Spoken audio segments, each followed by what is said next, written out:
Hi friends, welcome to எஸ்மா சமையல். இன்றைக்கி நம்மளோட சேனலில் நம்ம பார்க்க போகிற ரெசிபி என்னென்னு பார்த்தீங்கன்னா ஜிலேபி ரெசிபி தாங்க பார்க்க போகிறோம். இன்றைக்கி இந்த ஜிலேபி நல்லா கிறிஸ்பியாக சூப்பராக சுவையாகவும் இருக்கும். ரொம்ப ரொம்ப ஈஸியாக டக்குன்னு செய்யக்கூடிய ரெசிபி. நீங்களும் கண்டிப்பாக இந்த தீபாவளிக்கு இந்த மாதிரி மெத்தடில் ட்ரை பண்ணி பாருங்கள். உங்கள் வீட்டில் இருக்கவங்க ரொம்ப ரொம்ப விரும்பி சாப்பிடுவாங்க. அதுக்கு முன்னாடி நம்மளோட சேனலை இது வரைக்கும் சப்ஸ்கிரைப் பண்ணாதவங்க ப்ளீஸ் சப்ஸ்கிரைப் பண்ணிக்கோங்க. அப்படியே பக்கத்தில் இருக்க பெல் ஐக்கனையும் கிளிக் பண்ணி ஆளுங்கிற ஆப்ஷனையும் தட்டி விடுங்க. அப்போ தான் நாங்கள் போடக்கூடிய எல்லா வீடியோஸுமே உங்களுக்கு உடனே நோட்டிஃபிகேஷனாக வரும். இன்றைக்கி பார்த்தீங்கன்னா நான் எடுத்திருக்க ஜிலேபியோட அளவு என்னன்னு பார்த்தீங்கன்னா 100 கிராம் அளவுக்கு எடுத்திருக்கேன். இதில் ஒரு 20லேருந்து 22 ஜிலேபி அளவுக்கு வந்திருக்கும். வாங்க எப்படி செய்யலாம், அதுக்கு என்னென்ன பொருள் தேவைன்னு பார்த்துட்டு வந்துடலாம். முதல்ல ஒரு 100 கிராம் அளவுக்கு வெள்ளை உளுந்தை இது போல் எடுத்துக்கலாம். வெள்ளை உளுந்து எடுத்ததுக்கப்புறமா ஒரு 3-4 தடவை நல்லா அலசிக்கலாம். தண்ணி விட்டுட்டு ஒரு 3-4 தடவை நல்லா கழுவிக்கோங்க. அதில் இருக்க மேலே மாவு மாதிரி இருக்க வெள்ளையெல்லாம் வந்துடும்.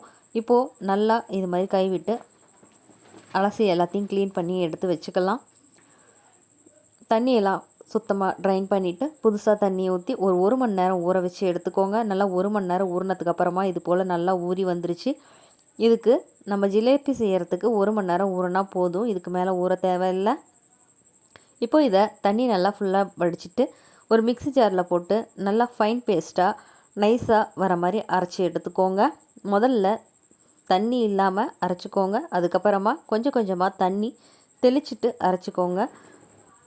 தண்ணி அதிகமாக போயிடுச்சுன்னா நமக்கு ஜிலேபி கரெக்டாக வராது. இப்போது 100 கிராம் அளவுக்கு உளுத்தம்பருப்பு எடுத்திருந்தோம்ல, அதில் 1 ஸ்பூன் அளவுக்கு கார்ன்ஃப்ளவர் சேர்த்துட்டு கலருக்கு கொஞ்சமாக ரெட் கலர் கேசரி பவுடர் சேர்த்துருக்கேங்க. இது எல்லாத்தையும் சேர்த்துனதுக்கப்புறமா கைகளாலேயோ இல்லை விஸ்கு வச்சோ நல்லா மிக்ஸ் பண்ணி விடுங்க.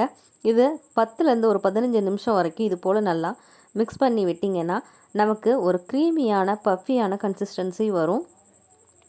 இப்போது நல்லா இது மாதிரி பஃபியாக வர ஆரம்பிச்சிருச்சு பாருங்கள். இது இன்னும் கூட நம்ம நல்லா கிளற இன்னும் ஃப்ளப்பியாக வர ஆரம்பிக்கும். அதாவது நமக்கு ஒரு க்ரீமி கன்சிஸ்டன்சி வரும். அந்தளவுக்கு நல்லா நமக்கு மிக்ஸ் பண்ணி விட்டுக்கலாம். இப்போ எல்லாமே மிக்ஸ் பண்ணியாச்சு. நல்லா ஒரு க்ரீமியான கன்சிஸ்டன்சி வந்துருச்சு. ஜிலேபிக்கான கரெக்டான பக்குவம் இப்படி தான் இருக்கும். இப்போது இது ஒரு பக்கம் இருக்கட்டும். இது கொஞ்ச நேரம் அப்படியே வச்சுட்டு நம்ம ஜிலேபிக்கு தேவையான கவர் எடுத்துக்கலாம். இப்போ பார்த்தீங்கன்னா கவர் எடுத்துகிட்டு வந்திருக்கேங்க. நீங்கள் பால் கவர் இல்லை ஆயில் கவர் எல்லாத்தையும் எது வேணுமோ அதை எடுத்துக்கலாம்.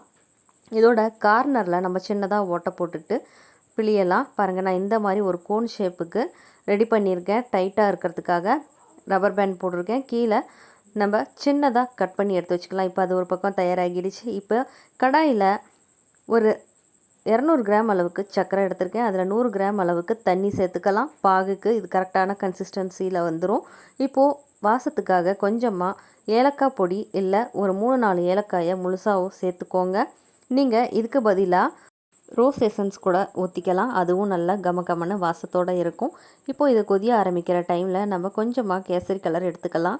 நம்ம ஏற்கனவே ஜிலேபி மாவில் கொஞ்சமாக கேசரி கலர் சேர்த்துருக்கோம். இப்போது ஜீராக்கும் கொஞ்சமாக கேசரி பவுடர் சேர்த்துக்கலாம். நான் இன்றைக்கி எடுத்துருக்க கலர் பார்த்திங்கன்னா ரெட் கலர். இது இப்போது நல்லா பொங்க ஆரம்பிச்சிட்டு இருக்குது. இப்போது அடுப்பை மீடியம் ஃப்ளேம்லேயே வச்சுட்டு நல்லா இது போல் கை விடாமல் கிண்டி விடுங்க. இது நல்லா ஒரு கம்பி பதம் வர வரைக்கும் கிளறிக்கலாம். அதை இப்போது இறக்கி வச்சுட்டு எண்ணெய் சூடானதுக்கப்புறமா நம்ம ஜிலேபியை இது மாதிரி பிழிய ஆரம்பிச்சுக்கலாம். முதல்ல ஜிலேபி போடுறது கொஞ்சம் கசமசன்னு வந்தாலுமே கூட மறுபடியும் போட நமக்கு சூப்பராக வந்துடும். இப்போது ஜிலேபி ஒரு பக்கம் வெந்துடுச்சு, இன்னொரு பக்கம் திருப்பி போட்டுக்கலாம். ஜிலேபி வேகிறது எப்படின்னு பார்த்தீங்கன்னா, ஜிலேபி நம்ம புதுசாக போட்டிருக்கிறதும் ஏற்கனவே போட்டிருந்ததையும் பாருங்கள், கலர் டிஃப்ரெண்ட் இருக்குல்ல. இது போல் நல்லா கலர் சேஞ்ச் ஆகி வரணும். கலர் சேஞ்ச் ஆகி வரும்போது நம்ம எடுத்துடணும். ஓவர் குக் பண்ணிட்டீங்க அப்படின்னா ஜிலேபி கருக்க ஆரம்பிச்சிரும். அதனால் கொஞ்சமாக கலர் மாறிட்டு வெந்து வந்தால் போதும். ஜிலேபி நமக்கு நல்லா வெந்துருச்சு அப்படின்னா கொஞ்சம் கனமாக இருக்கிற மாதிரி இருக்கும். அதாவது போட்ட மாவு பொசுக்குன்னு இருக்கும். இப்போது நல்லா ஜிலேபிலாம் வெந்ததுக்கப்புறமா எடுத்து டைரெக்டாக நம்ம ஜீராவில் போட்டுக்கலாம். இப்போது எல்லா ஜிலேபியும் இது போலவே போட்டுக்கலாம். நம்ம ஃபஸ்ட்டு போட்டது கொஞ்சம் ஷேப் முன்ன பின்ன இருந்தாலுமே கூட போட நமக்கு ஷேப் கரெக்டாக வந்துடுச்சு. இப்போ எல்லா ஜிலேபியும் எடுத்துட்டாச்சு. நமக்கு ஜிலேபி சூப்பராக வெந்துட்டு சுவையாக ரெடி ஆகிடுச்சு. இது இப்போது நமக்கு பேக்கரியில் விற்கிறது போலவே கிறிஸ்பியான ஜிலேபியாக இருக்கும். பாம்பேர் ஜிலேபின்னு சொல்லுவாங்க, அது மாதிரி இருக்கும். நீங்கள் இந்த அளவுக்கு கிறிஸ்பி வேணாம் அப்படின்னா கொஞ்சம் முன்னாடியே எடுத்துருங்க. அப்போ நம்ம ஒரு ஜிலேபி மாதிரி சாஃப்டாக இருக்கும். இப்போது நம்ம ரொம்ப ரொம்ப ஈஸியாக ஜிலேபியை செஞ்சாச்சு. நீங்களும் கண்டிப்பாக தீபாவளிக்கு இந்த மாதிரி ட்ரை பண்ணி பாருங்கள். இன்றைக்கி நம்ம எடுத்திருந்த அளவில் ஒரு 20 ஜிலேபி போல் கண்டிப்பாக வரும். நீங்களும் ட்ரை பண்ணி பார்த்துட்டு உங்களோட கமெண்ட்ஸை மறக்காமல் எனக்கு ஷேர் பண்ணுங்கள். நம்மளோட சேனலில் போய் எல்லா வீடியோஸும் பாருங்கள். பிடிச்சிருந்தது அப்படின்னா ப்ளீஸ் லைக் பண்ணுங்கள், ஷேர் பண்ணுங்கள், சப்ஸ்கிரைப் பண்ணுங்கள். சப்ஸ்கிரைப் பண்ணலைன்னா கூட பரவாயில்லைங்க, லைக் பட்டனை தட்டி விடுங்க. தேங்க்ஸ் ஃபார் வாட்சிங்.